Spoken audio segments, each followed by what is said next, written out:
যাব আমি মানে দিদার করব দেখব বলে নিতে যাওয়ার পূর্বে আমাকে ঘরে প্রবেশ করতে দেব না দুজন যারা হাতে তরবারি নিয়ে দাঁড়িয়ে আছে এবার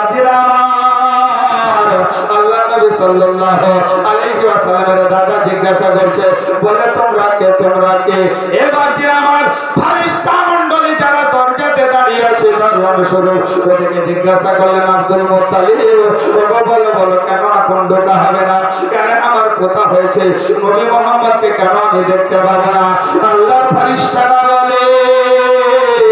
ও নবীর দাদা যান এখন আপনার নবীর সঙ্গে দেখা হবে না এখন আল্লাহ পাক পরওয়ারদিগারে আলামের ফেরেশতাগণে আমার নবী পাকের জিয়ারত করেছে সুবহানাল্লাহ আল্লাহর ফেরেশতারা নবী পাকের জিয়ারত করছে ফেরেশতাদের জিয়ারত হবে আর তারপরে আপনার হাতে দেখা হবে এবার দিন আমার এই নবী পাক সাল্লাল্লাহু আলাইহি ওয়াসাল্লামের